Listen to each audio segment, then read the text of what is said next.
often think of you in your apartment with its perfect ocean view.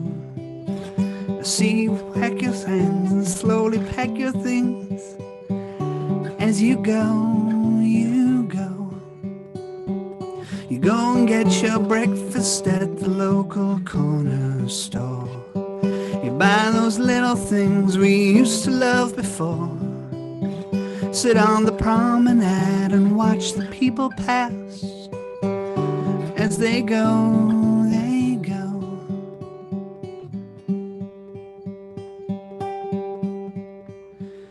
Well, you try to follow through the things that you do, and you know you're not alone. You're at home.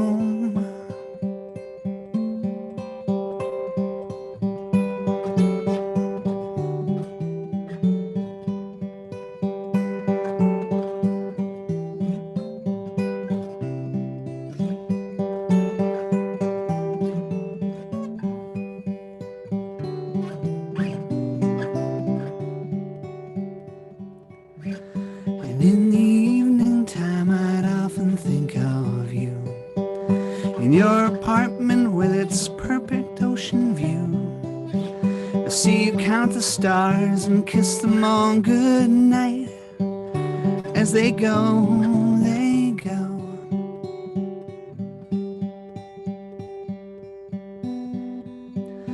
Well, you try to follow through the things that you do, and you know you're not alone. You're at home, and it takes away your hunger, and it takes away pain. And if you just write down this number, it'll come again. It'll come again. It'll come again.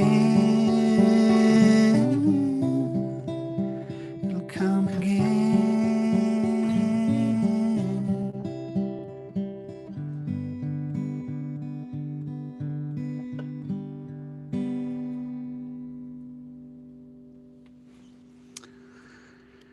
Cheers. It's called Ocean View. Happy Friday, everyone. Yeah, a bit of a rough week, so that was intended as a palate cleanser. Although it ended on a bright note, they took away Trump's Twitter. Sorry, had to go there, but that is monumental news. Anyway, leave it at that. Okay, so that was one of the oldest songs. The next song I want to play is completely new, so you guys are going to hear it for the first time. Be the first people to hear it. And there's a story behind this one, but I'm the musician tonight. So I'll give you just a little bit of it. It's called Without You. And so one of the things about the pandemic is I have two small kids, and we've been stuck with two small kids at home for, I think, 10,000 years, give or take. And, you know, one of the things about small kids anyway, generally, is what I find, you know, they work on different rhythms than we do. So when they're awake, you're asleep, for example, those kinds of rhythms, first of all. But like very early in the morning, they're alert and they're ready to kind of take on the world. And that's when I find I get hit with these insanely kind of profound little things, that observations. The toddler is just observing something about the world, and it really sticks. And that's what happened that inspired this song. Our daughter, who's now 5, this is a while back, when she was kind of still learning the potty training, there would be little accidents. And I remember it was a Saturday morning, I'd say it was 6, you know what it was sunrise. The sun was coming through the living room floor, and we have wooden floors. And she was walking along, whatever she was up to, I was half asleep. And I remember she stopped in her tracks and she said, "Warm." And I thought, you know, I jumped up. She's Peter Pan's, warm. But what she was actually, what it was she had stepped on some floorboards that were warm. and it was warm from this morning sun that was shining in. And I don't know why, whatever weird mental state I was in, it just occurred to me how unusual it is that her little 2 year old body and the sensors in her feet told her that, a giant ball of gas, 8 minutes, traveling 8 minutes at the speed of light, was warming the wood on her floor, on the floorboard.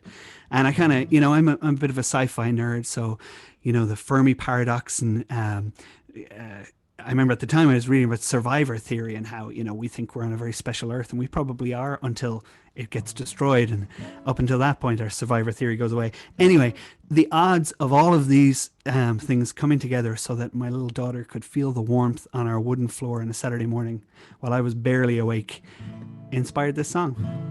It's called Without You. And to be fair, it's actually more about her mother than the child we have together. But, so here you go.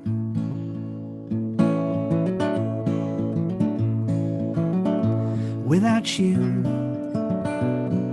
there'd be no cause to wake me till the afternoon. Without you, there'd be no angels sleeping in the other room. And so I lived for 1,000 years, never knew the beauty of that simple sight.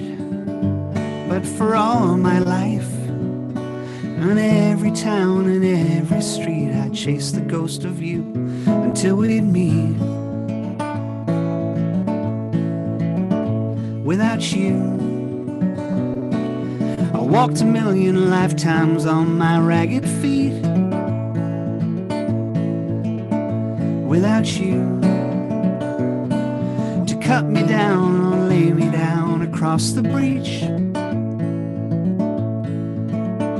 When you call me up on a Friday night and tell me I'm no good and that I never was, just a lonely cause. But I can tell you don't believe yourself by the quiver in your voice, and with the fading of the evening light, you wish you had the choice to be free. For just another day stood next to me, without a word to say, in all your grief for what you lost that day and what you gained not in return was always right in front of you across the universe for you to see.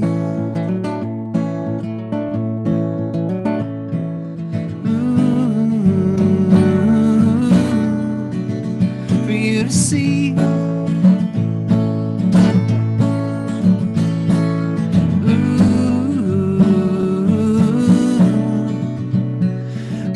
I know the odds are just so minuscule, and in every town, on every street, I chase the ghost of you. And all across the universe, I wonder what I'd do without you.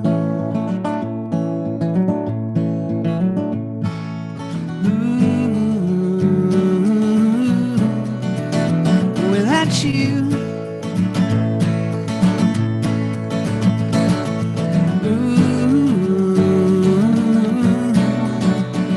Without you,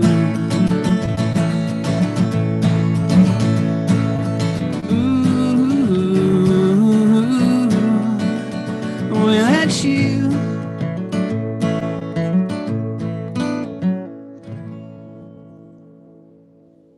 There you go. Cheers. That is brand new.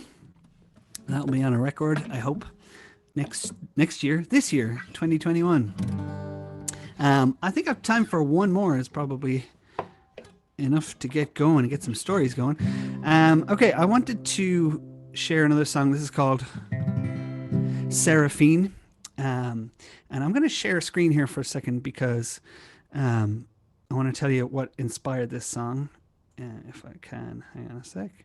Yeah, so I don't know how I came across this lady, but she is a painter. She was a painter in France in the early part of the 21st century. sorry, excuse me, the 20th century.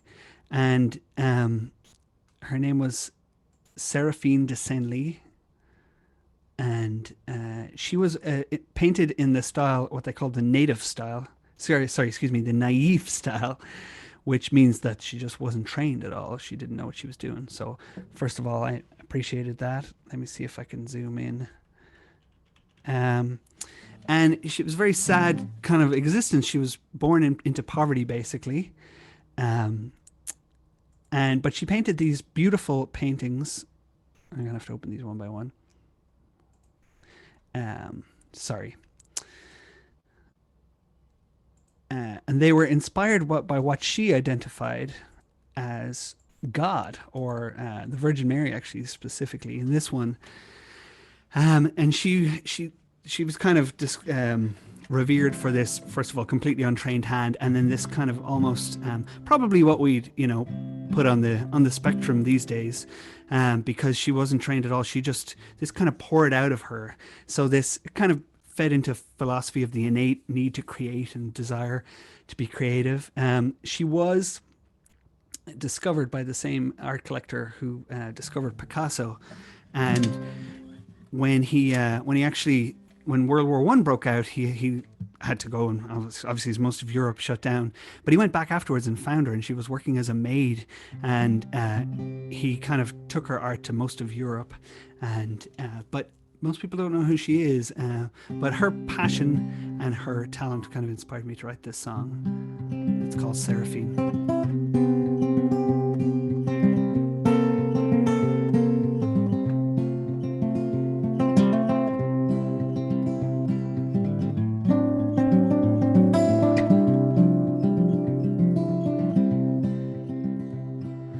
Once upon a canvas blank in the quiet dark of night, Seraphine paints pictures of her paradise. A blaze of color and an ever-watching eye, Seraphine sang a hymn.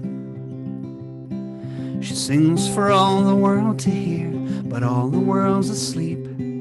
With tired hands and broken skin, she paints her soul to keep. Evermore casting visions out of pure necessity, Seraphine sang to me. I hear her clear around the world and across the centuries. Once the war is over, I'll return to you, and given time and healing, minds of stone will crumble too, just to see all the world through eyes of your naivety, just for me, Seraphine. Once when I was just a boy, I found a toy to play, a question not for answering, a joyful noise to make, to create. All at once I made a promise to myself, just for me, Seraphine.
Once upon a canvas blank 10,000 miles away, Seraphine paints pictures of her paradise.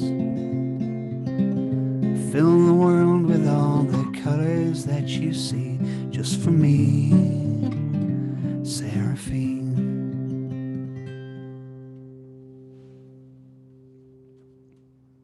I think that's me. Thanks, gang. Oh, one more? You can do One more. Woo! All right. Thank you. Okay. So, yeah, I'm gonna get a bit cheerier now. Now that I've got that out of my system. So this song is called "On My Way." We put it out in 2019 now, and this is my band Carswell and Hope. So, and this is about traveling. I do a lot of God, I can't figure out what tense to speak in. What year is it?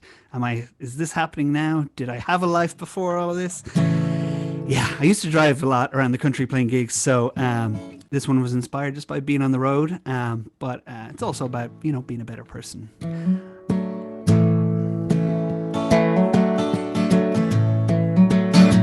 Some time ago, in the not so distant, you and I were cast upon the throne, not ready for the light. I blew it all in an instant, and I've been trying to make it home to you ever since. So I'm on my way, finally gonna go the distance. I'm on my way. I wanna know what I'm missing. I'm on my way, yeah. I gotta be the one who listens to find the love I've lost along the way. Me and my advice, and you and your wisdom, lightly tripped upon the passing days. I guess it would be nice if you could finally listen to hear the tune that's calling you home today. So I'm on my way, finally gonna go the distance. I'm on my way. I wanna know what I'm missing. I'm on my way, yeah.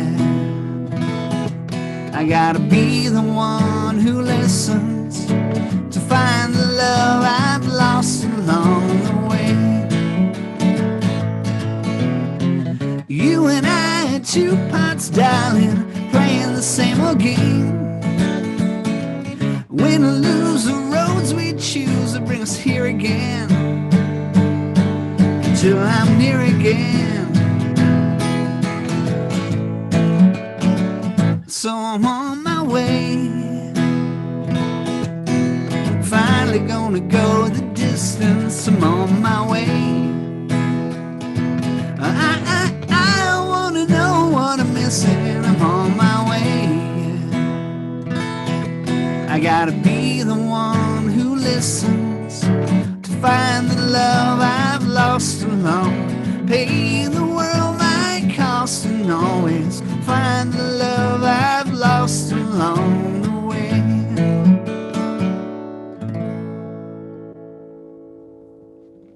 Thanks, folks. Looking forward to some stories. Cheers. Nick, that was awesome. Thank you so much for kicking things off with that beautiful music. That was Nick Carswell, and I think his website and information is in the chat if you guys want to check it out. Hey everybody, this is Story Slam, and I am your host, Anne Holland, and I am really excited that we are all here tonight. I can't think of a better way to spend my Friday night than connecting with everybody here. This is a really great community, and I'm happy to be part of it.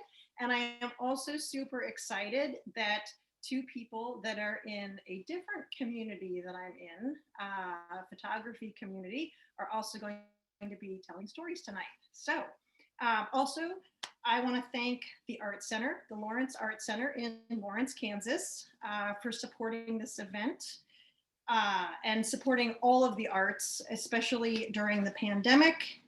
You guys should all check out the Lawrence Art Center website to find out more about the Art Center and what's going on there right now. There are all kinds of classes and awesome things happening. Also, this is a free event, but we are asking people to pay what you can. And I think there is a link or something in the chat box to help you do that. And we appreciate all contributions. And I wanted to thank in particular people who have generously supported us financially.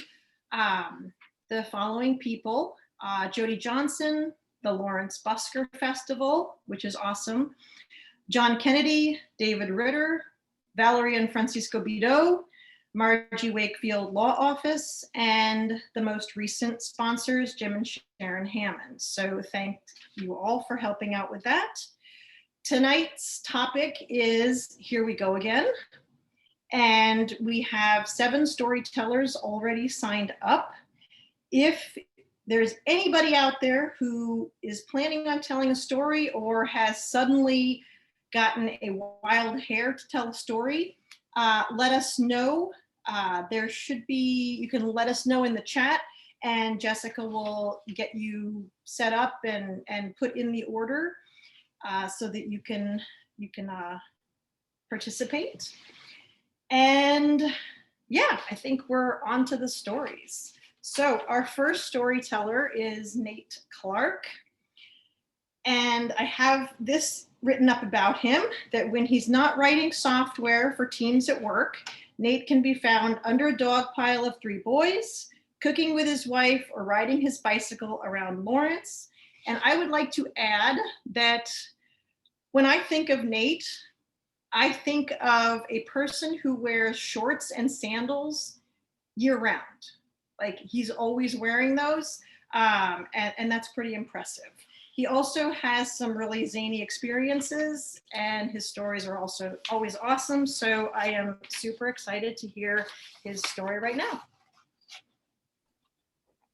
Man, if I was actually wearing pants, I'd show you that I normally wear shorts, but now is not the time to do that.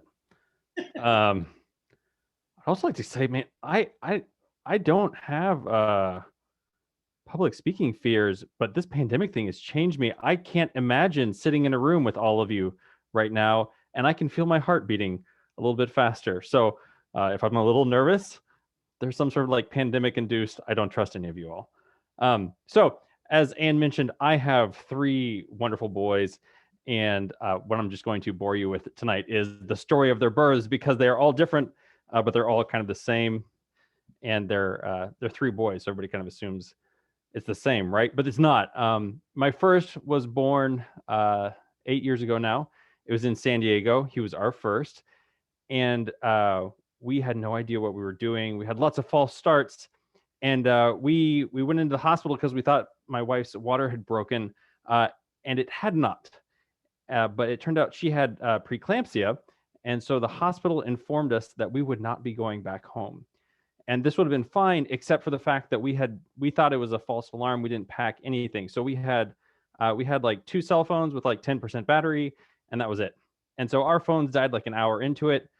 We had told a few people we were going to run into the hospital, and it caused a huge amount of panic. But we had this beautiful baby boy.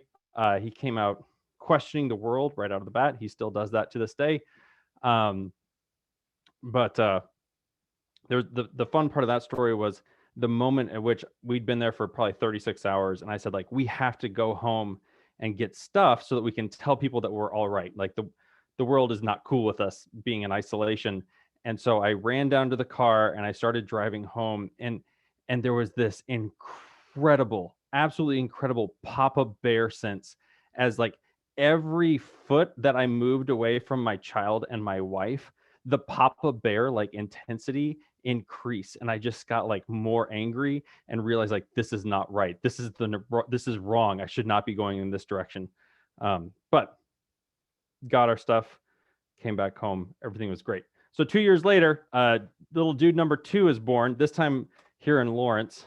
And we were building our house at this time. And my dad and I spent the day pouring 80 yards of concrete. So it was just the two of us and some concrete trucks, and we poured this massive footer out in the backyard. And 80 yards of concrete was a lot of work. I was coated in dust and concrete. My hair was matted down and stuff like that. And Sarah turns to me at the end of the day and she goes, "It's time. We got to go to the hospital." And so I grabbed my go bag and drove down to the hospital. And it's LMH, and they're checking us in on the first floor. And they're like, "Oh, like, Mrs. Clark, like, so glad you're here to like deliver your child." And then they turned and looked at me with this just absolute disgust. And they were kind of like, "Is this the father?" Like my wife in like her pristine, like hospital, like preparedness gown. And then there was me, just worn down, dirty kind of thing. And so they let me go upstairs and into the delivery room. And I was so tired and so dirty. They asked me to like bathe in the like jacuzzi tub that they have for like birthing mothers or something like that. And so I cleaned up in the jacuzzi tub and put on my change of clothes, and I laid down on the couch and just immediately passed out. I was absolutely exhausted. And I don't remember anything except a nurse coming over to me at one point and with the same voice of disdain shook me and was like, "Sir, your wife is about to deliver. You might want to consider waking up for this part." So I woke up, went over, delivered my second born. Totally great experience. Except for the fact that like those nurses to this day probably think that I'm a deadbeat dad. The third was I remember the night. It was 4 years ago, election night. Sarah's water broke. We were getting excited. My parents had to come to from Topeka to watch our boys. And so Sarah's just kind of sitting there. We're like, "Okay, it's time to go. It's time to go." And we got in the car and she was like, "Nate, I'm not going to make it. Like, I am not going to make it to the hospital." And so I called the hospital, and we only live 5 or 6 minutes from the hospital. And I said, "Hey, I'm coming. My wife is pregnant. We're coming in hot. Like, I need like a wheelchair at the emergency room door kind of thing." And they're like, "All right, we'll meet you there." So I swing around. She hops into the wheelchair and runs off. I park the car and I chase her. I chase her into the ER, through the ER and up to the delivery room. And I remember walking in the delivery room and I see Sarah. And I felt like I turned around and there was a nurse. And I turned around and there was another nurse. And I turned around and there was a doctor. And I turned around and there was a baby in her hands. And our third showed up in like 12 minutes. It was just from like time we got to the hospital to the time I was holding my child was 12 minutes. And so just absolutely crazy, just like all these wild stories of delivering boys.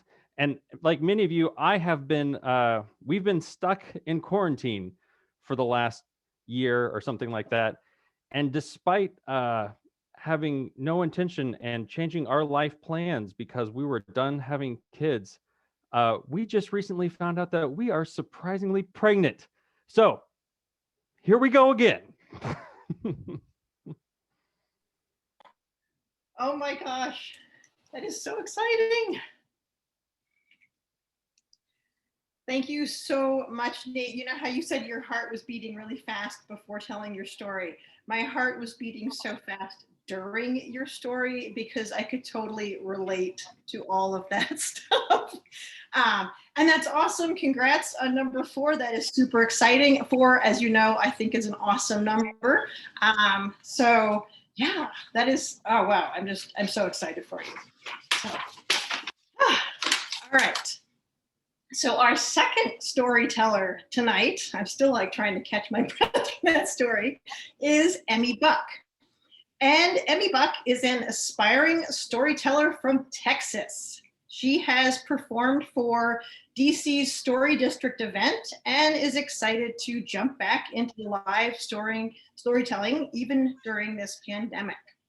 In her free time, Emmy enjoys trying to bake like Mary Berry. And I have to admit that when I read that, I had no idea who Mary Berry was, but I Googled Mary Berry and she's awesome. I saw a picture of an eclair that I now want to make. So I'm right with you, Emmy. And Emmy also likes spending time with her family. And her story tonight is titled The Grass is Always Greener. So here is Emmy. Yes, hello. Can you all hear me okay? Awesome. All right, so senior year of college, I was really struggling with anxiety. Like many seniors, I was anxious about building lifelong friendships, and I was anxious about finding a job, and I was anxious about the house I lived in. Now, like the house I lived in senior year was a very strange house. It had this beautiful yellow brick on the outside, and it was right next to a UPS store, very convenient, but it was old and it was falling apart. We knew something was up with this house when we couldn't move in for the first 6 weeks because they had to gut the basement, clear out all the asbestos, and rework the pipes. We finally moved in, we thought, that's fine. And when we realized that when they'd reworked the pipes, they'd routed the hot water pipe to the upstairs toilet. Now, like all of you, I enjoy a steam bath, but not on my ass. So that was quite an experience. And then we had a bug infestation where there were these like crickets that would just get into the house. And my roommate, came up with a dance with the crickets. It was really cute, but they were just everywhere. So you had to dance all the time. And it was just kind of inconvenient. And then our kitchen ceiling caved in over all of our pantry items and dishes. I think the hot water pipe to the toilet eventually got to the ceiling. I think that's what it was. But regardless, I shouldn't have been surprised when one day a package arrived to the house.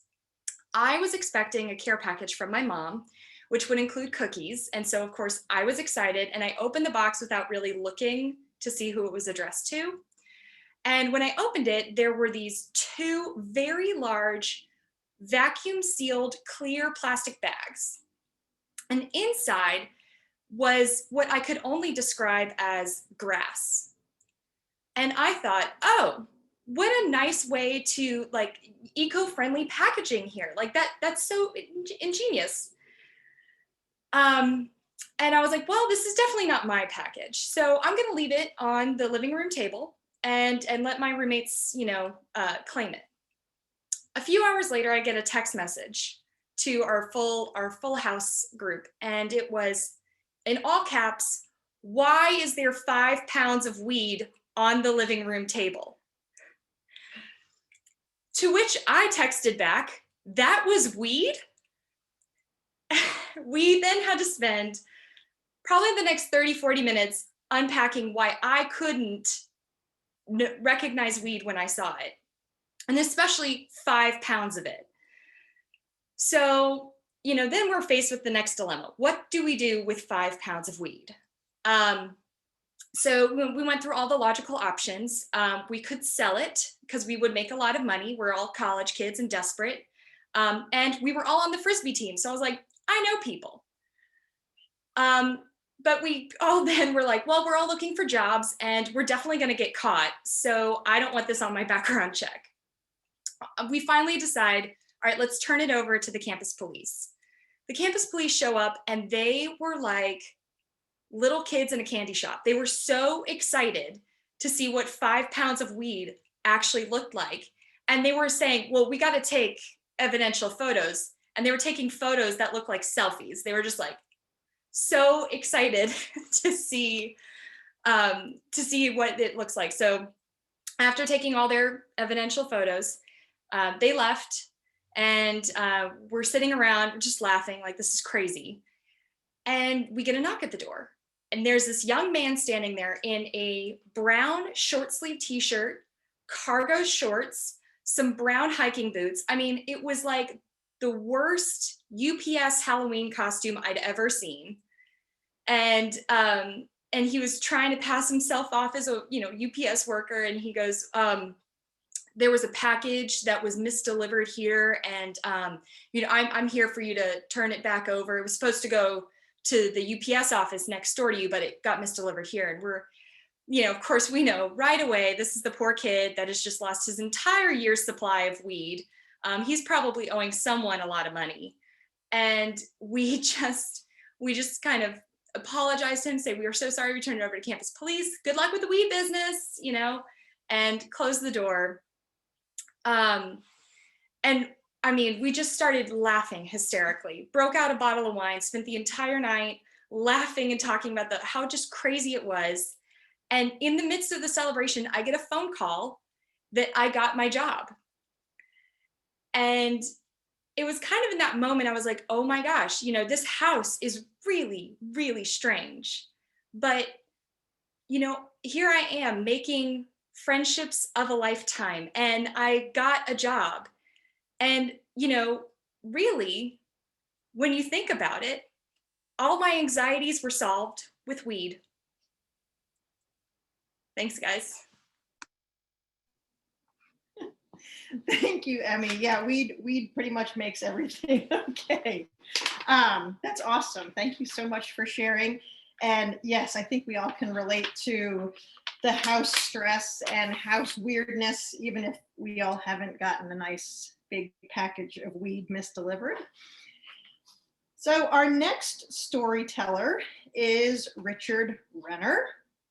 He has been here before and still keeps showing up. He has told us stories of his misspent youth, his clownish career, and also some good local Lawrence history. Tonight, he's got a story of risk and reward, and it is a cliffhanger about the first time that he went bungee jumping. So here is Richard. Okay, thank you for that fine introduction. I couldn't have written one better myself. Thank you. So this story I like to call Facing Your Fears. Face your fears. You've probably heard that all your life. I certainly have, from preachers, teachers, coaches, and posters. Face your fears. The assumption is that you'll be a better person for it. I suppose that's true most of the time, but there are times when you just might be a worse person for it. And this is a story about one of those times. It was sometime in the mid-90s, you know, in the before times, when I noticed these large cranes being stationed over freestanding pools at the fairs and festivals that I was working at. Now, I was at county and state fairs, and they can always be counted on to have some unusual things there that you don't find anywhere. Deep fried Twinkies, cow chip throwing contests, racing pigs, things you don't find anywhere, and probably for a good reason. Oh, and the reason I am there is pretty unusual too. After graduating from KU with a theater degree, I found it easier to work as a juggler instead of an actor. Juggling led me to learn other useless skills like fire eating, unicycling, and stilt walking, all of which can be performed just about anywhere, and particularly on fairgrounds. In fact, at agricultural fairgrounds, I am technically called a grounds act, and I am offered for free to anyone attending the fair. My fees are included in the price of the admission. My act basically consisted of walking around in costumes on stilts, portraying different characters, holding people hostage in conversations until they laughed or just told me to go away. In essence, if it wasn't for the stilts, I'd just be an asshole. A pretty well paid asshole, I might add. So back to the construction cranes. So finding these large construction cranes at the fairgrounds was unusual, but it did make me curious. What was this? It was an extreme high dive? Was it a crane and pool salesman? And this was his booth? You know, I didn't know what it was until later on that evening. I saw lights, music, and people gathered around them, and I got a clue what it was. There, up 40 feet in the air, were two people on a platform. One person had a long bungee cord attached to them, and the other had a micro, and another person was down on the ground with a microphone, basically a DJ, leading the people in and cheering. Spotlights shone up on the people on the platform, and rock and roll was blasted across the music. I believe it was probably Van Halen's Jump. As the audience counted down, the person at the end of the cord jumped off the platform and fell half the way to the ground. The cord stretched, they recoiled, pulled them back up, and before they could hit the ground, the person yo-yoed back and forth a few times, and eventually that stopped, and lowered them back to the ground, and the crowd cheered, and everyone went away happy. So I was pretty impressed with this, having mastered stilt walking and overcoming a fear of heights.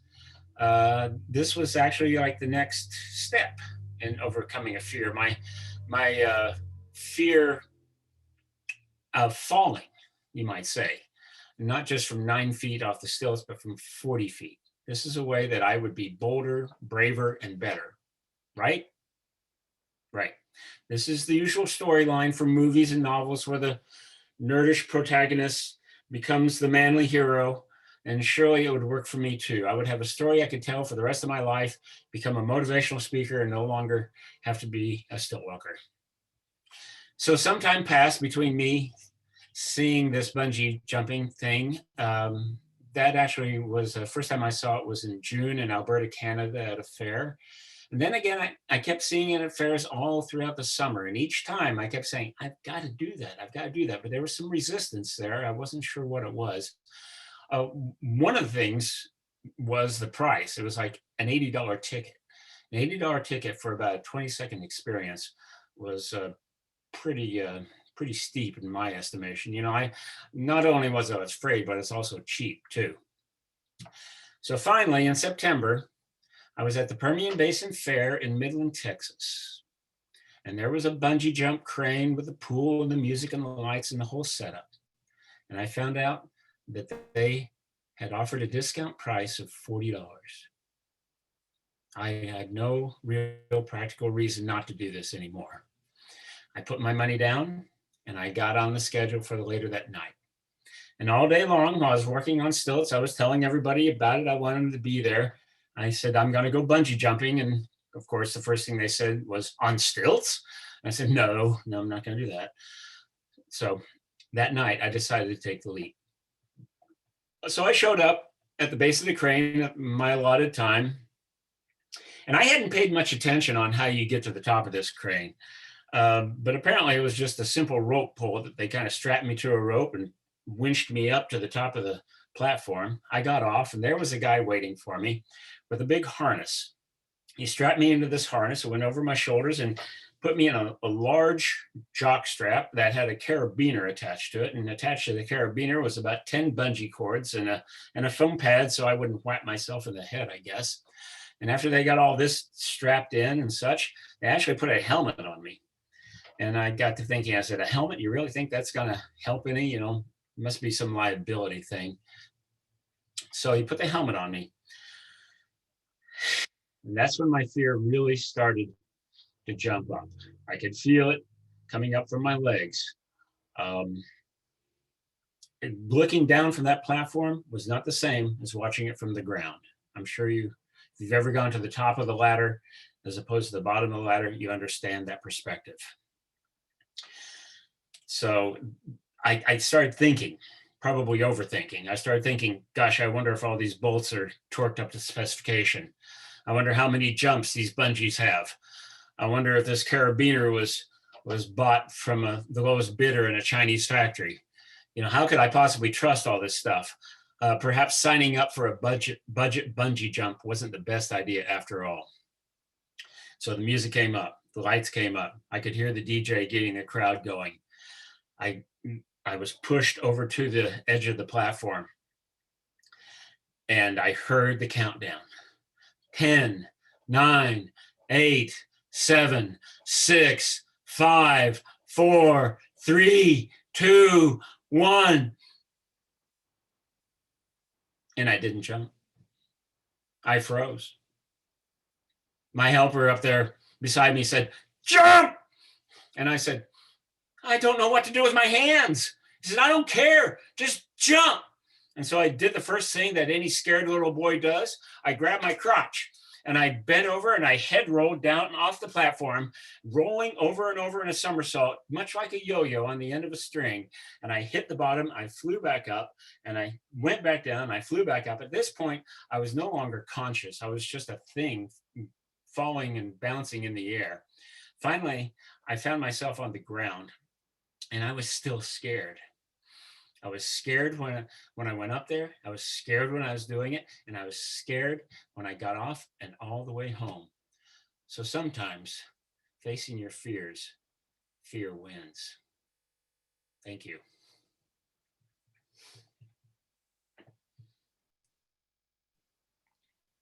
Okay, Richard, I was really hoping that this was going to somehow like help me to face my fears and bungee jump, but no, it has not. Like I'm never going to bungee jump now. This is exactly what I'm afraid of. Yeah, even if it was a discount bungee jump, I think I would take a pass. But wow, thank you so much for sharing that. Yeah, so continuing the sort of like with Nate, I was completely stressed out the entire story and had my heart in my chest. Now. Then with Emmy's story, I was like relaxed. It was all the weed.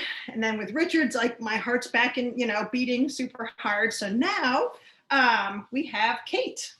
And I've got like fingers crossed that I can, recover. Kate is awesome. Kate is wonderful. Kate is one of my creative film community friends. She is an educator. She's an artist, she's a writer, and she is working to shift the education system by developing programs that are focusing on art, creativity, curiosity, and social emotional learning for all ages, which I think is just exactly what we need. She is a craft enthusiast, that is putting it mildly. She is crafty beyond belief. She is a nostalgia connoisseur, and she is ultimately a big kid in an adult's body. And the title of her story is It's All Part of the Process. So here you are, Kate. All right, thank you so much. My heart is still beating because I'm nervous, but here we go.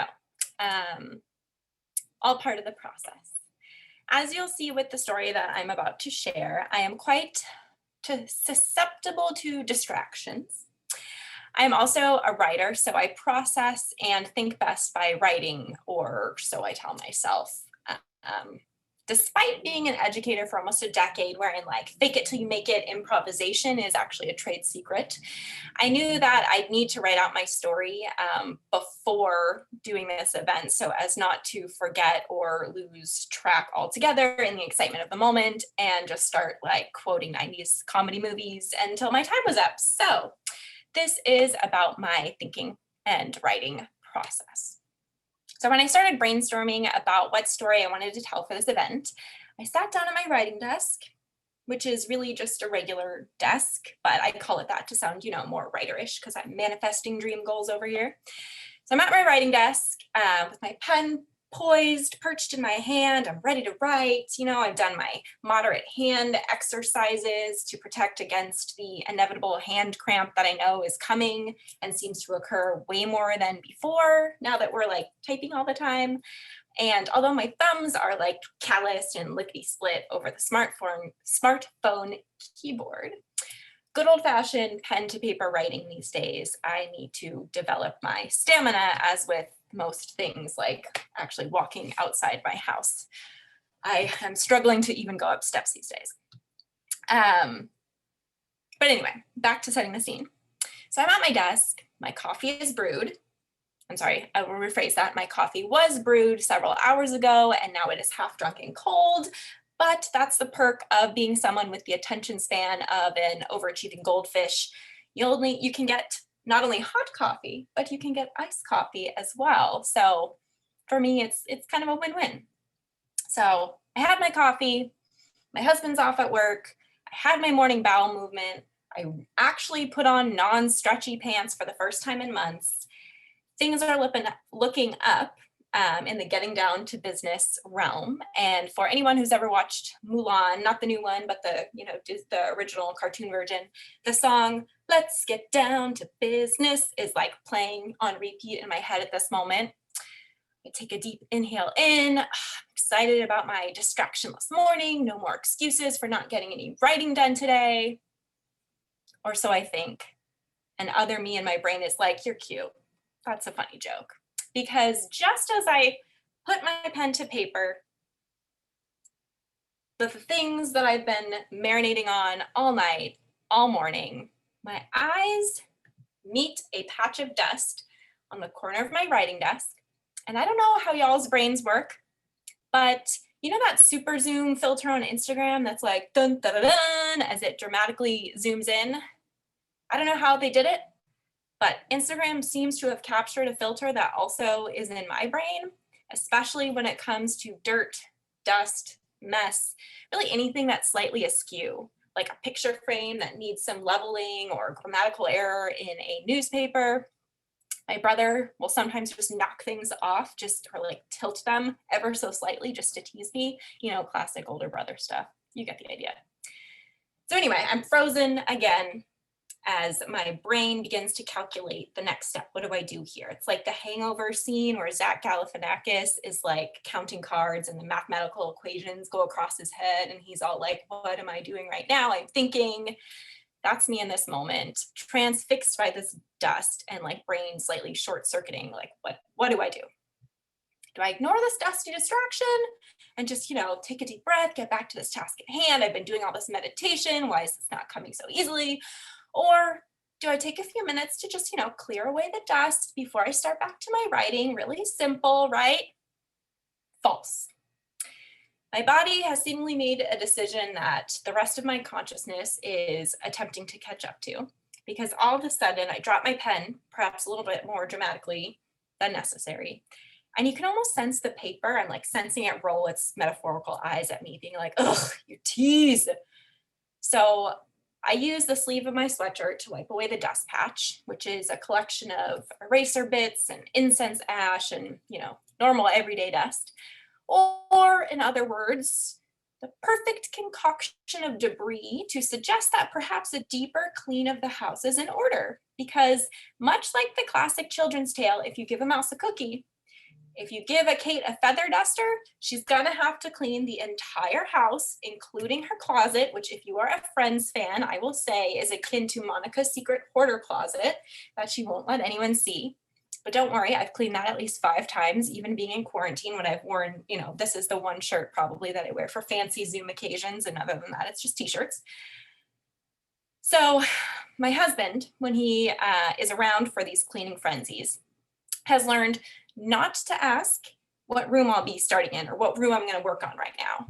Mostly because anytime he's asked this, he's then cackled at by me, due to the fact that unlike a normal person who, maybe goes room to clean or is maybe content with just, I'll do the bathroom today, I'll do the kitchen tomorrow, and calling it a day. My method is much like how I describe myself to people sometimes. All over the place, that little sweet overachieving goldfish who starts in the bathroom and then realizes that there's something in the hallway closet that would categorically fit much better in the bathroom closet, who then gets distracted by the photo albums and the books in the cluttered and all the clutter that's in that said hallway closet. And decides, what, now is a perfect time to look through my old middle school yearbooks and take a stroll down memory lane and like read through everything that's in here and think about, the people I went to school with and call up my best friend and laugh about all those fun stories. Meanwhile, chaos ensues and my husband is like trying to clomp over, all the piles in every room. And eventually I get back to organizing what it was from the bathroom that I've now forgotten and is nowhere to be found anyway. So finally, after everything has been cleaned, the windowsills have been wiped clean, the floor no longer looks like a 5-year-old was given free rein in the kitchen, and the pockets of dust that so distracted me, 5 hours ago maybe, when I first sat down to write, have been polished away. I returned back to my writing desk and I'm like, finally, okay, I can do it. The house is spotless, ready to do it. I grab my pen, already uncapped from my previous attempt, easy. And I finally allow these lovers to kiss their ink-filled kiss. Pen meets paper, and my pen is out of ink. That's no problem. I prepared for this. I think to myself, I've got plenty of pens in my desk drawer. After all, it is a writing drawer, a writing desk rather. So I tug the drawer open and, you know, there's a multitude of writing utensils to choose from, all ready to go. But they're hidden under, you know, some bills, stack of bills. I told myself those are my, I'll deal with later bills, and Post-it notes with all my great ideas and bits and pins and embroidery tools and whatnot, all jumbled in there. Like I mentioned, that heinous closet thing. It's also my drawers. So I look at the jumbled mess. I look back at my writing pad. I let out a deep exhale and just a knowing smile. And I think, well, here we go again.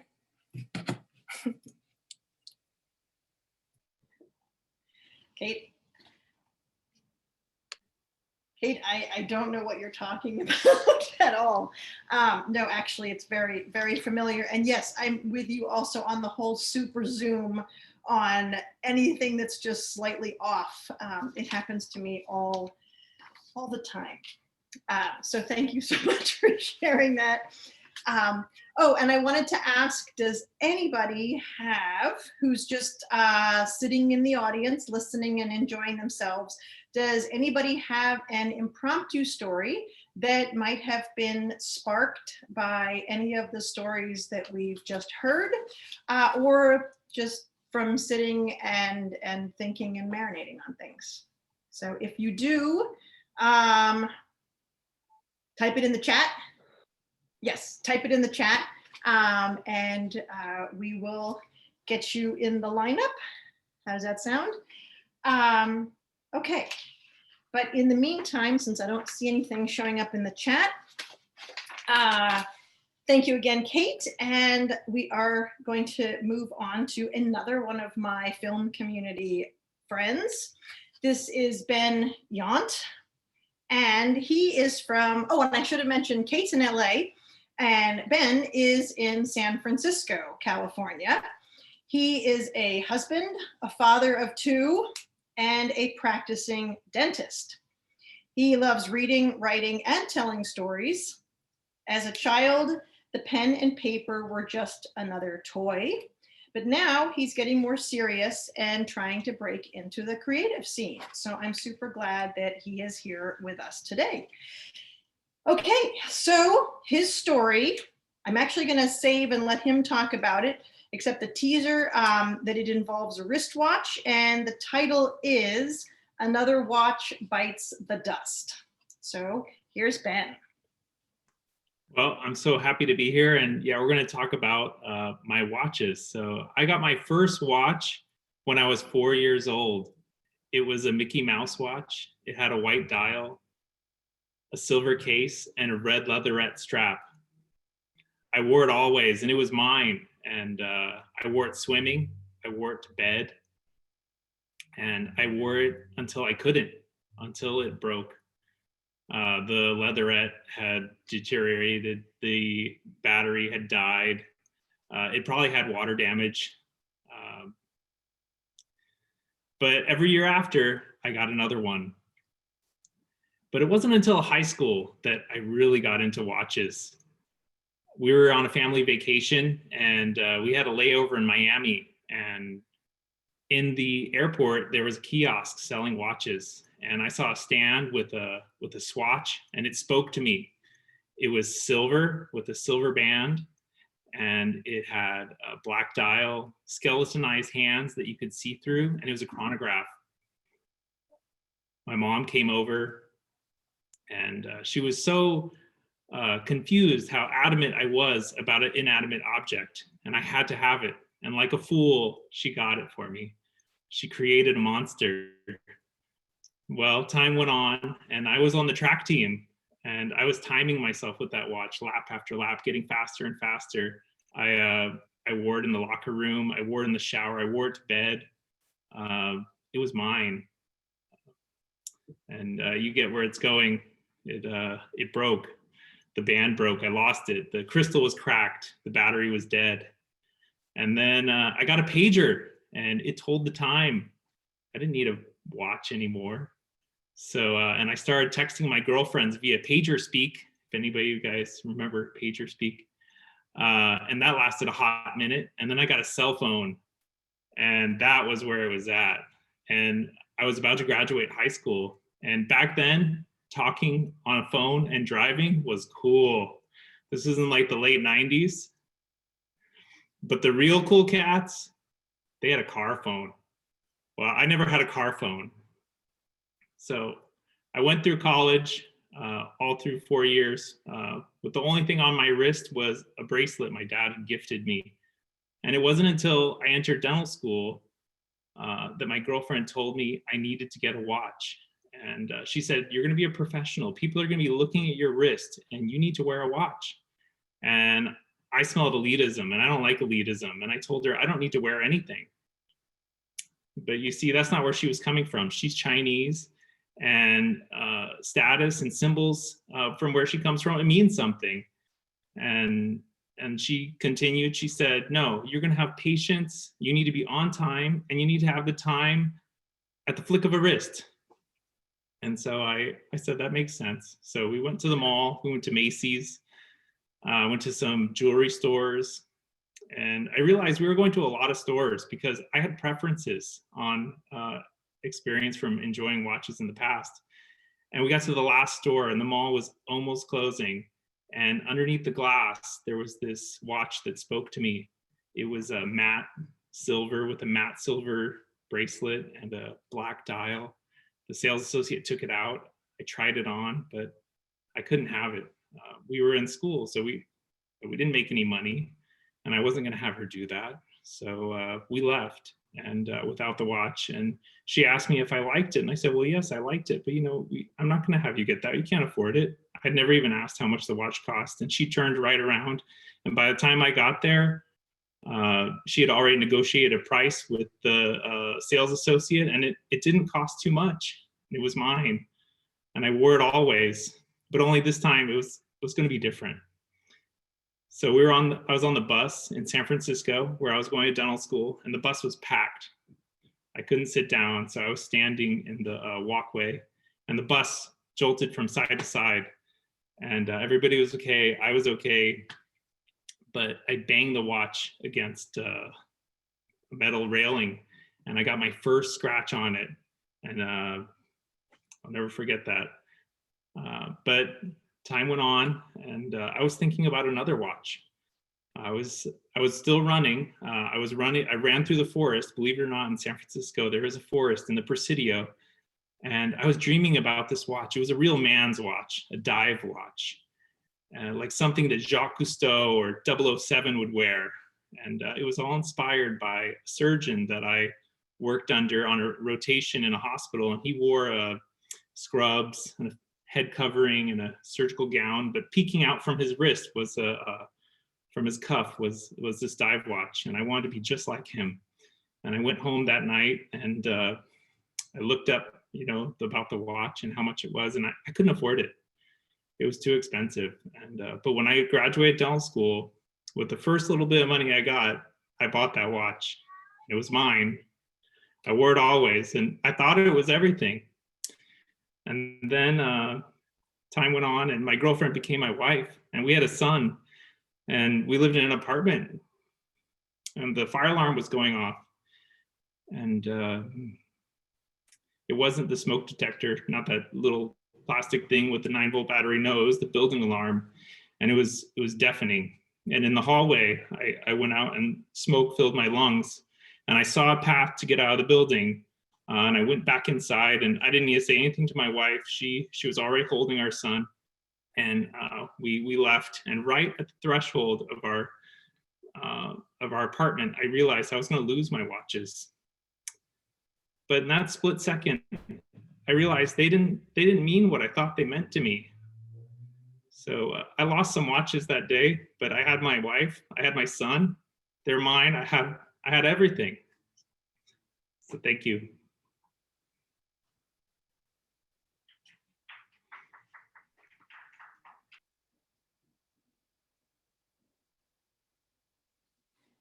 Thank you so much, Ben. That was wow. I can totally. Well, I didn't have a watch when I was 4. That's pretty intense. But yeah, I totally the swatch, and there is something about a watch. So yeah, so I'm curious because everyone wants to know. Do you have? Can we see your watch? Are you wearing a watch right now? Yeah, I'm wearing one of them right now. I have 9 watches. And I'm looking for another one. So here we go again. That's awesome. Thank you so much. That was Thank you. was just fascinating.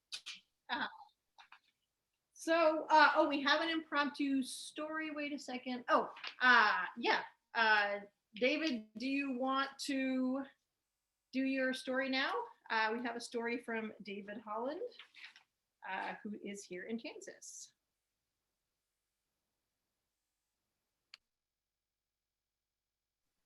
David, are you going to do your story now?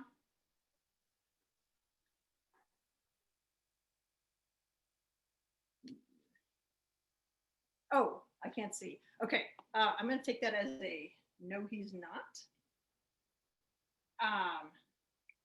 Just go to Eddie and we'll plug him in after Eddie. Oh, okay. I will move on to Eddie. Sorry about that. Okay, so our next story comes from Eddie, and he is an import from Eastern Europe who migrated at 13 years of age with his then 9 younger siblings and his parents. And I think he's one of 12, if I'm remembering correctly. He's a Toastmaster, an executive coach, and an IT consultant. He has a love for storytelling and public speaking that is quickly developing into a passion. He believes he always has a story the whole world needs to hear. So here is Eddie. Thank you, Anne. Hey, folks, this is going to be a better experience if I can get as many of you to turn your cameras on as possible. We miss connecting as a community when you're just spectators. When you turn your camera on, you become part of the performance. You become part of the buzz that is created in the room. So as many of you as are not currently in the bathroom or changing your little one or shoveling snow, I get you to turn on your cameras. This is going to be more fun that way. I get to see your interaction. And frankly, I get to see you boo when you put your hands like this to your face.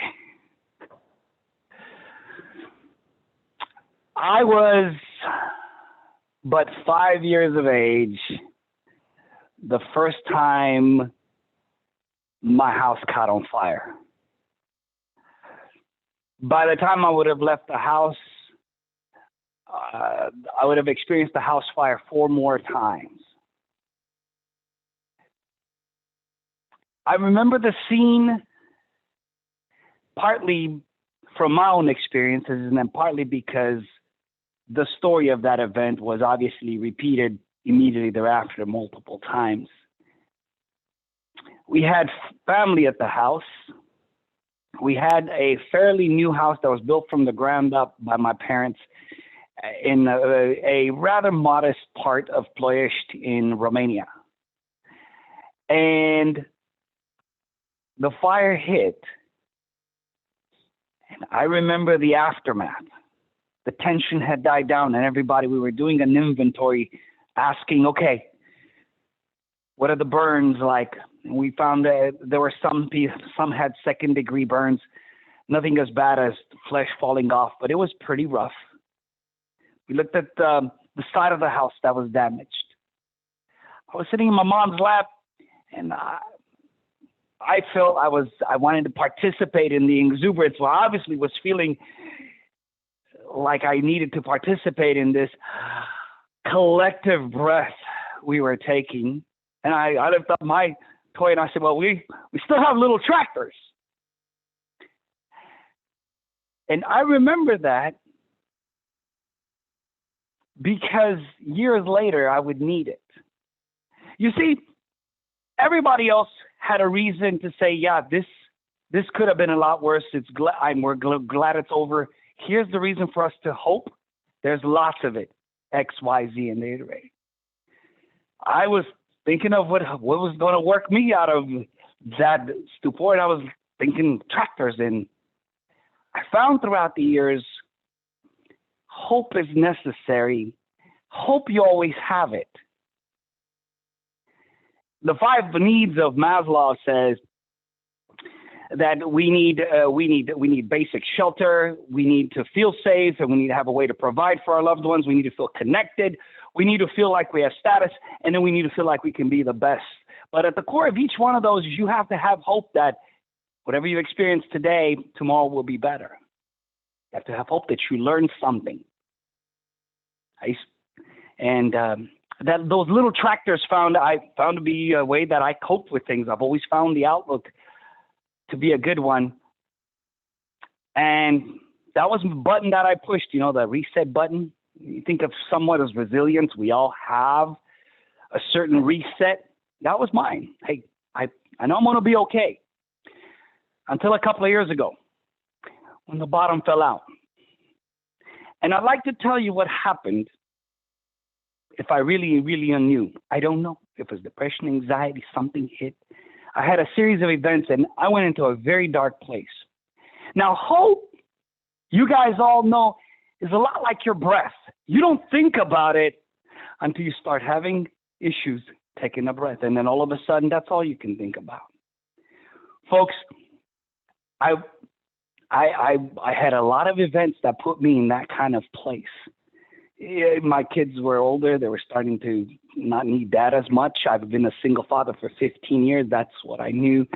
I had somebody really special come at me and then all of a sudden disappear. I had a job situation that totally found me thinking, do I really want to pursue this career? What does it look like?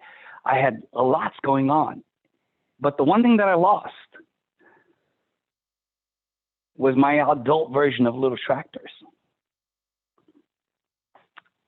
I conquered the fire, but I'm an adult world. I'm adult things. So I did what I'm going to encourage you to do. Find a way to harvest hope, and that way has to be deliberate. Figure it out. For me, I had to get back to what are my little tractors. And so you get into I established new habits. All of them to do one simple thing. What's that one reason? How do I not feel like all is lost? Because at the core, at the depths of how I felt, that's what it felt like. I'm done. I have a lot going for me. All of that was totally lost. All I could see was just a sense of it. I could not push that easy reset button. It had nothing for me. So I harvested that hope. I aligned myself with some new gratitude journal every day. I would get after my affirmations. In the evening, I am doing a review of the day, and I got religious about it. Now, I'm not here to sell you some hokey stuff. What I'm telling you is I found a way to push that button. I found a way to say, what are my little tractors for today? They can almost be mundane. They could be trivial. They add nothing except a little whimsical satisfaction. But now I see it. I have it back. I am easy. I have 3 awesome kids. Nick, mine turned 22 today, the youngest. 22 years ago, I'll never forget when their mom calls me, and for the first time since she became pregnant the second time around, for the first time in all my time as a husband, I let her go by herself. She calls me. I'm on break, and she says, honey, there are 2 heartbeats. I have never been physically overcome with emotion to where I had to sit down. I felt just euphoric to the nth degree. All my senses were buzzing. I see these things more clear. It's funny to even be able to talk about them, to have a little more strength for me to be more vulnerable is in itself a result of me working on constantly finding at a daily basis my hope. my little tractors. Thank you, Anne.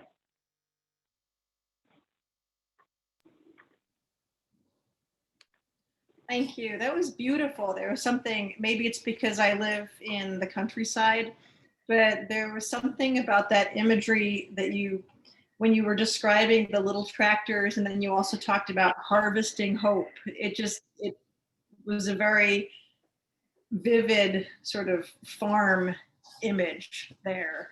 So I'm gonna hang on to that. So thank you very much, Eddie. We now have an impromptu story from David Holland. And also I wanted to say that we just got a $100 donation from Alexander Buck. So thank you very much for that, for supporting Story Slam and for making things like this possible. So without further ado, I'll let David do his short story.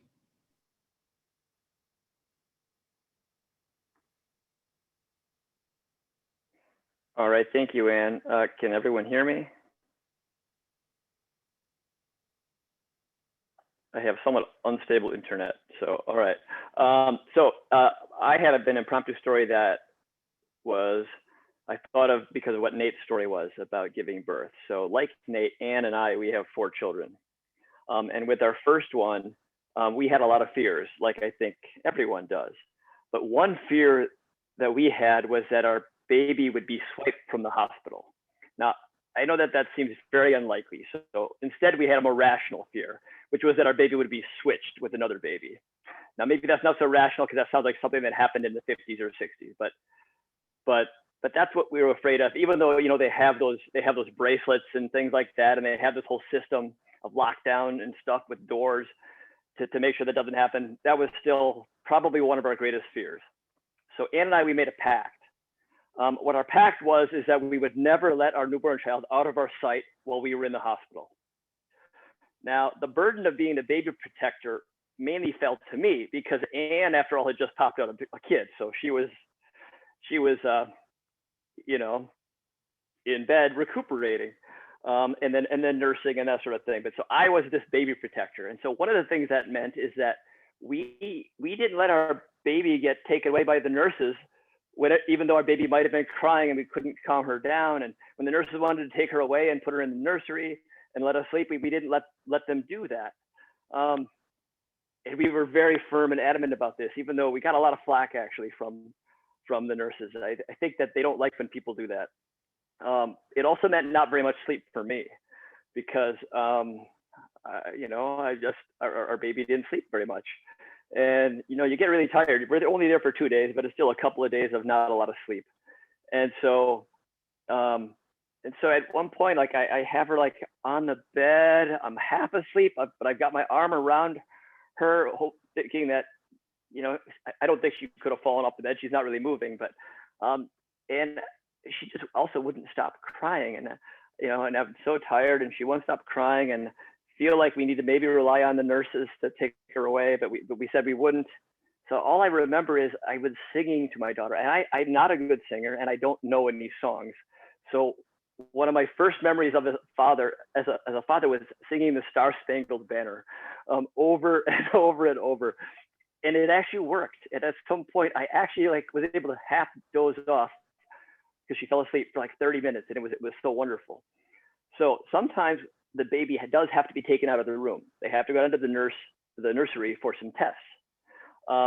Now, as a parent, you're not allowed in the nursery, but fortunately they have these glass windows.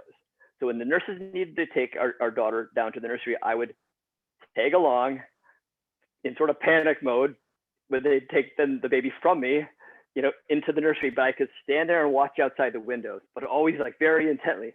And so what was very strange, and perhaps there was a bit of irony here. So I'm standing outside the nursery like this lurker, like I'm worried our baby's going to be stolen, but I look like the guy who's going to snatch a baby. Fortunately, it all worked out just fine. And we did actually have 3 more children, and you'd think that we were more chill with the other 3, but you know what? We did the same exact tactic all 4 times. And we're pretty confident that all 4 of our children who live with us are ours. So that's my story.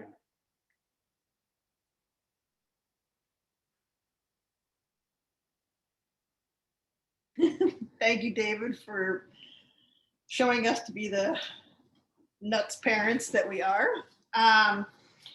Okay, our next and last, actually, our final storyteller is Bob Tryansky.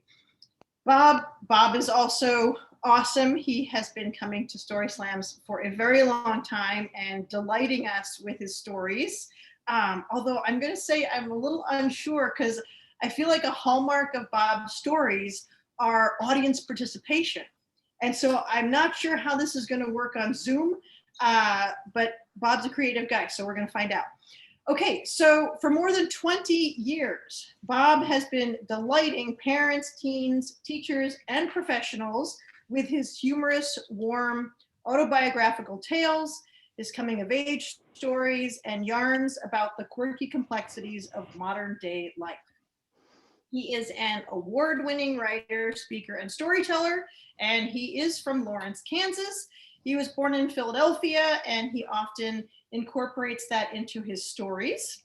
He is a graduate of Syracuse University, and he is a former faculty member at the Newhouse School of Public Communications and Mississippi State University. He has a book, and it is called I Wish I Could Tell You, which is awesome. So you should check out his book, and also here he is to tell us a story. Thanks, Anne. And, you know, everybody, I said it before everybody came on, the person that has the hardest job or had the hardest job tonight is Anne Holland, because there is nothing more intimidating, at least from my experience, than hosting Story Slam. So the bummer is that when Anne hosts Story Slam, we don't get to hear a great story from Anne because she's one of the most organically, natural, talented storytellers. So Anne, thank you so much. This has been really great. And the stories, wow, God, the stories. They've just been amazing. Eddie, thanks for asking everybody to turn the cameras on, because that's a great point. I hadn't even thought about it till you said it, and then everybody lights up, and that's kind of fun. This is hard. I haven't told any stories, so no, and I don't have any audience participation because I haven't figured that out. I spent most of my day trying to figure out, like, all right, well, so how do you do this? Like, well, what's the background I should choose? Like, should I choose the house that I would imagine that I like to live in, you know, or should I act like Lorne Michaels called and they're going to go with a local guy instead of Dave Chappelle? This one came to me later in the afternoon. I thought, well, maybe I could just pretend I was coming from the nation's capital. But I'm going to go with this one. And the reason I'm going to go with this one is, all right, so it's a year ago, like almost to the day, a year ago, and it's the first day of school. Remember that? And I've got a daughter, and she's in elementary school. At the time, she's in the first grade. A year ago, first day of school after the holiday season, and she's at school for the day, and then she's with her babysitter during the half part of the day after the real part of the day. And meanwhile, I'm working, and I go a little bit long at work. Maybe you've done that before, and I'm running a little bit behind, and I'm a little bit stressed out because that means I have to make dinner, and I'm running behind. And so I walk in the house, and as I walk in the house, our dining room table or kitchen table or the table from which we eat is covered with all of the Christmas decorations off of the tree that my babysitter and my daughter had spent the afternoon taking off. So the table is covered with Christmas tree decorations, which to me means not only am I a half hour behind in starting to prepare dinner, but I've got to figure out how to clear the freaking table of these Christmas decorations before we can eat.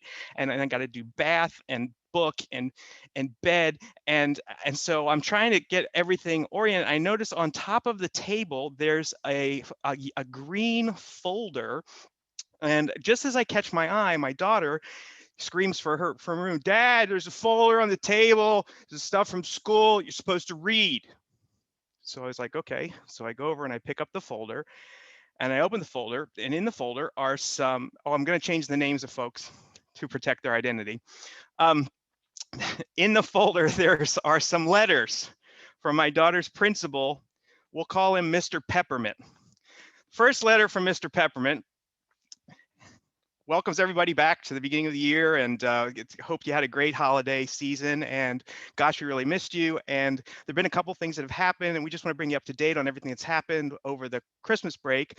And one of the things that's happened is that Miss Irina Zaitsev, who is the administrative assistant and the person who meets everybody at the front door every day since the beginning of school, knows every kid by name, Mrs. Irina Zaitsev, has resigned unexpectedly to spend more time with her family, effective immediately. And we will really miss her, and we're sure your kids will miss her. So you might want to just spend a little bit of time talking them through that. I thought, oh, well, that's a bummer. This is going to be kind of we're going to have a conversation about this. There's a little, I wonder what else. The next letter, also from Mr. Cinnamon. Oh, geez. All right, it's also from Mr. Peppermint. Second letter is to announce that Mrs. Teresa Jurgensen, my daughter's first grade teacher, has resigned unexpectedly to spend more time with her family. And the next letter is from Miss Teresa Jurgensen saying how much she's going to miss everybody. And I'm thinking to myself, this is going to be a big conversation at dinner. And there's still one more letter in the folder, again, from Mr. Peppermint. And I pick up the last letter from the folder, and it says that Scribbles, the school's therapy dog, died unexpectedly last night. And they're going to tell the kids the next morning. So after I clear the ornaments, we sit down at the table and we have the conversation, and I'm hoping that I'm going to do an okay job as a parent, because that's all you want to do as a parent. You just want to do an okay job. I'm doing my best to do an okay job, and my daughter plops down in her chair. She throws her head back and she says, "Oh my God, I don't have anybody in that school who loves me anymore."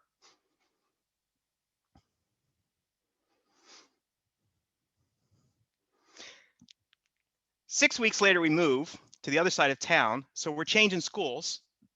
We move from one school to the other, and she's in that school for 5 days. And then guess what? Did you notice this? A global pandemic hits.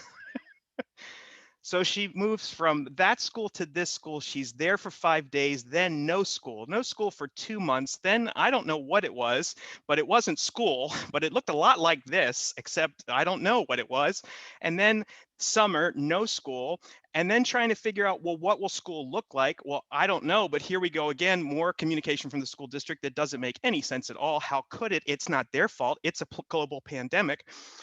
So we made this decision, and the decision we made was, if for nothing else, I want to be a good parent, so I'm just going to protect her from chaos for a while.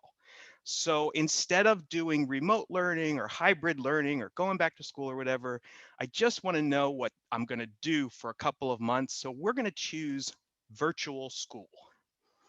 So we do the virtual school thing, which I think is like, you know, kind of sort of being a homeschool teacher with lots of support online.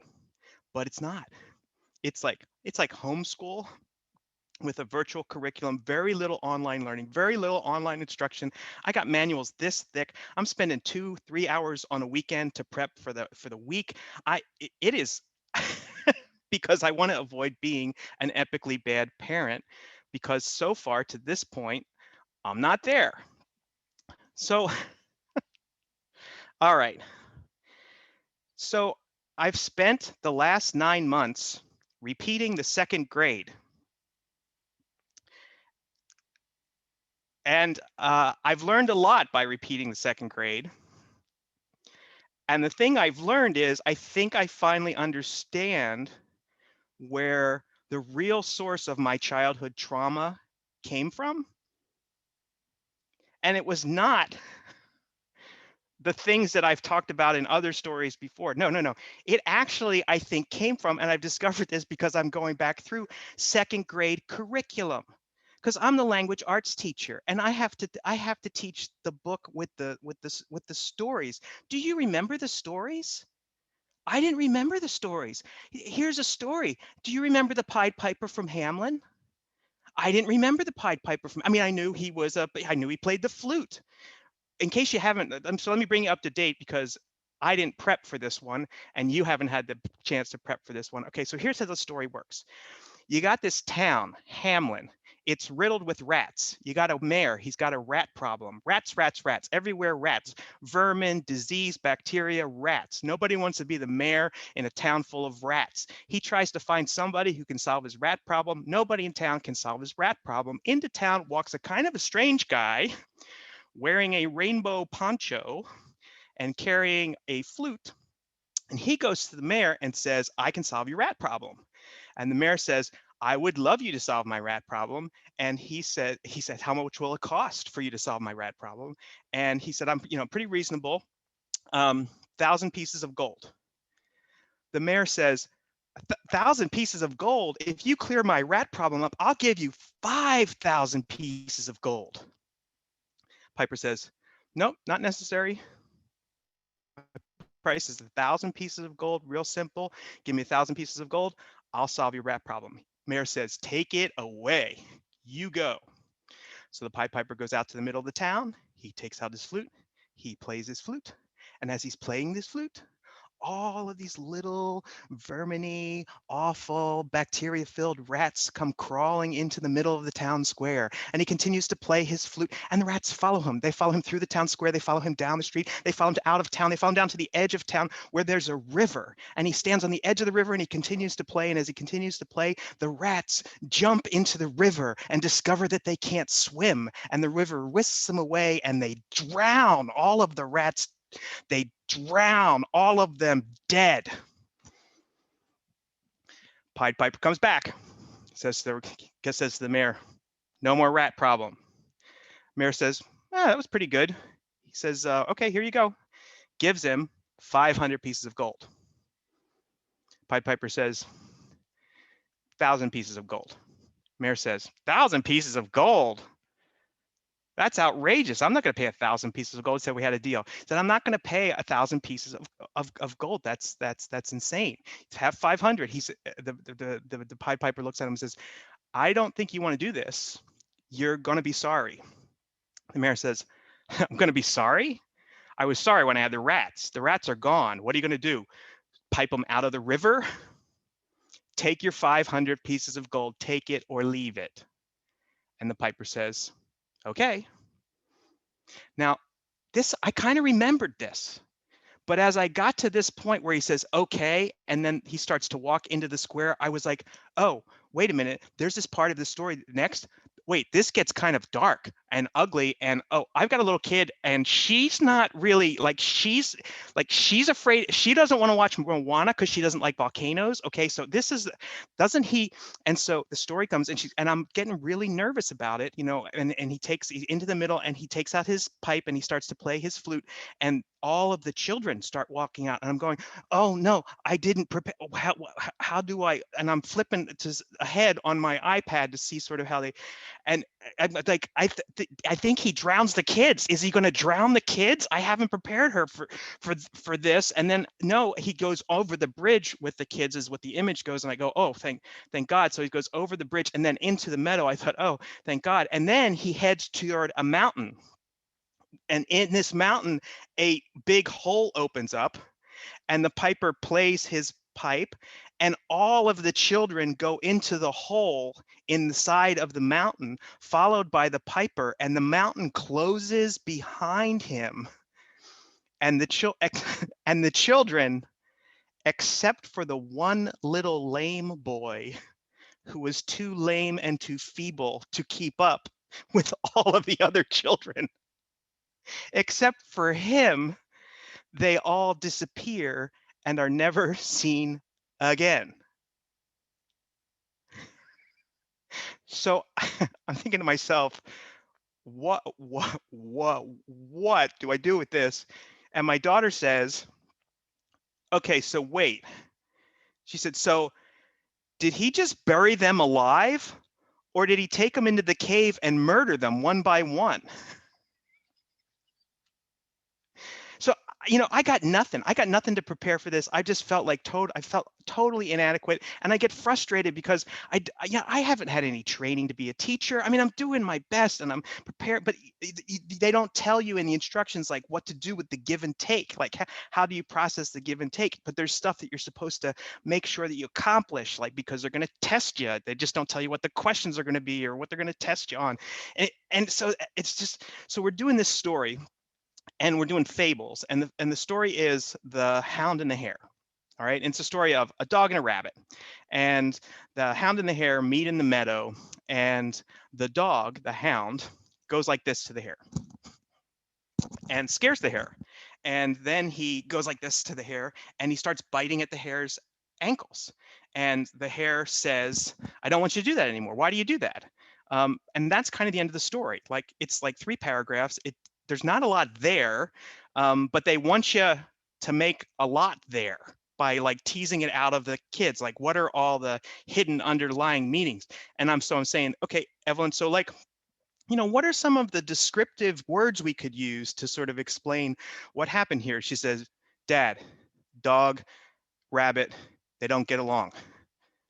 I'm like, yeah, okay, but I mean, like, how do they know they don't get along, or what happens? Like, he said, Dad, it's a dog and a rabbit. They don't get along. They don't like each other. I don't like them. I said, okay, but what we're really trying to do, Evelyn, it was just trying to sort of like tease out sort of what, and so she said, okay, well, so what does the hound want? She said, the hound wants to be friends. And I said, okay, but they want you to like be more descriptive. So she takes her pencil and she, around the word friends, she goes like this. They want to be friends.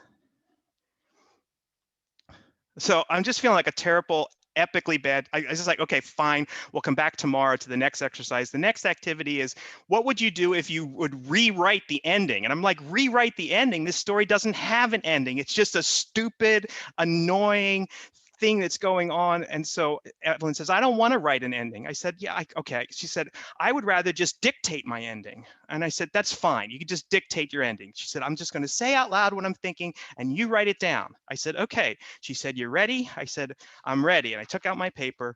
And then she said this. Hare stopped running and she said, Hound, stop playing with me like that. It's not nice to do this with wildlife. Please stop doing this. I would like to know why you are doing this. And the hound said, I don't have a friend. I want you to be my friend. And the hound and the hare became friends and lived happily ever after. They ran and they played in the meadow and the warm spring air. And then she said, the end. And I thought, maybe we'll be okay.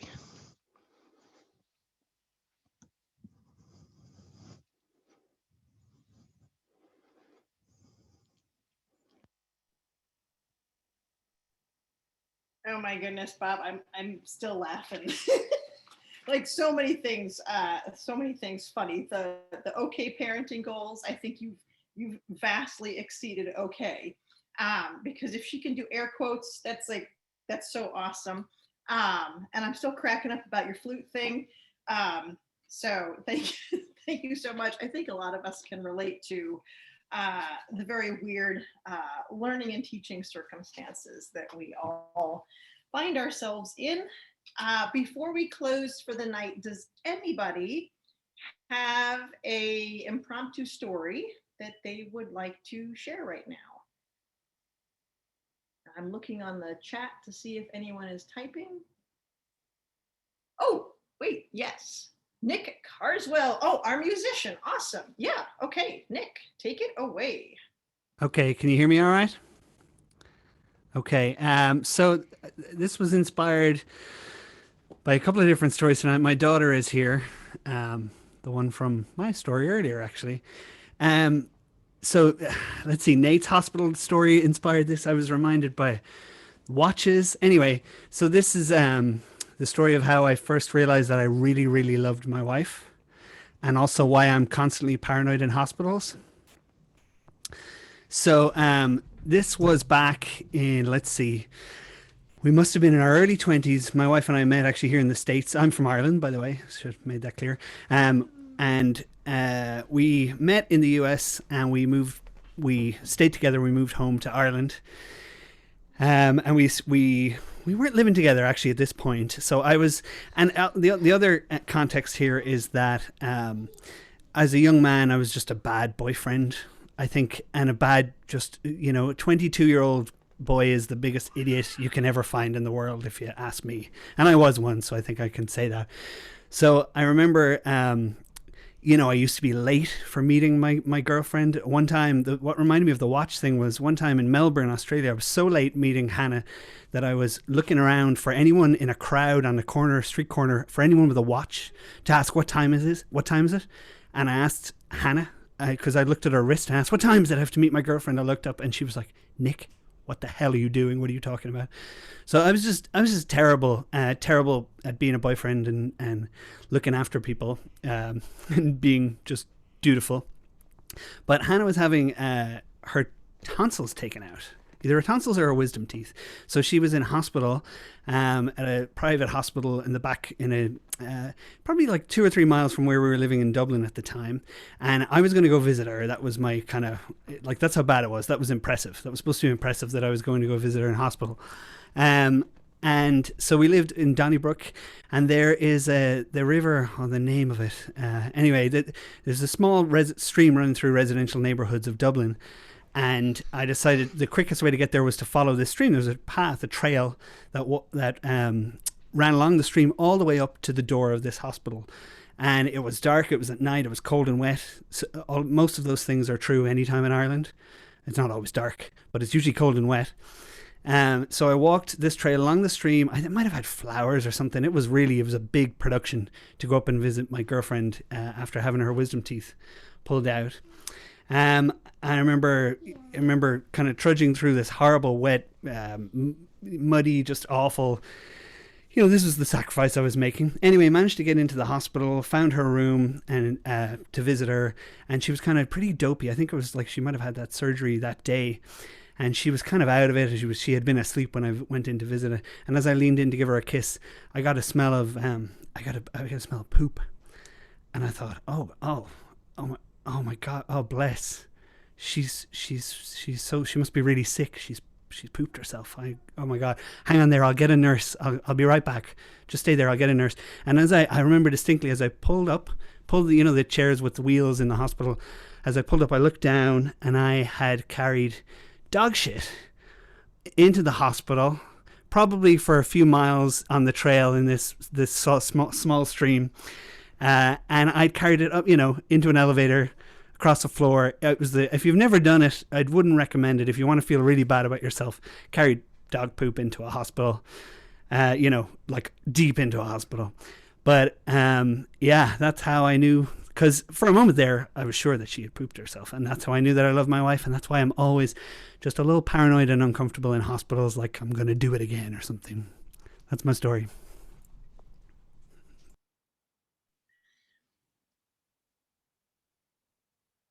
Nick, thank you so much. I'm glad I had mute on during that story because I was laughing hysterically.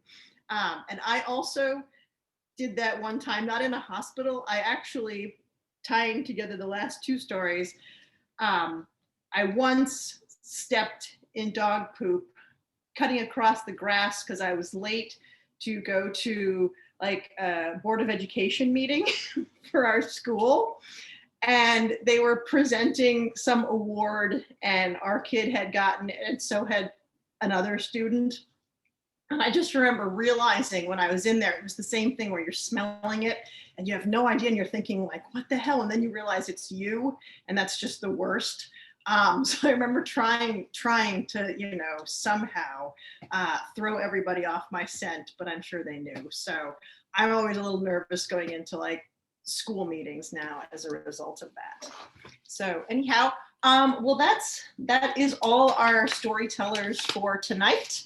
Thank you all so much for telling your stories. Thank everyone else for being here and listening and coming together and connecting here. This was a really great experience. So yeah, and we'll, I can see David up there. David, do you want to remind them when the next Story Slam is or anything? David? Yeah, I don't have the exact date. It's next month. It's okay. February And it is February 19th. 19th. Okay. Yeah, February 19th, and the theme is Dazed and Confused. Okay. Cool. Well, thanks everybody, and hopefully we'll see you all next month. Thank you.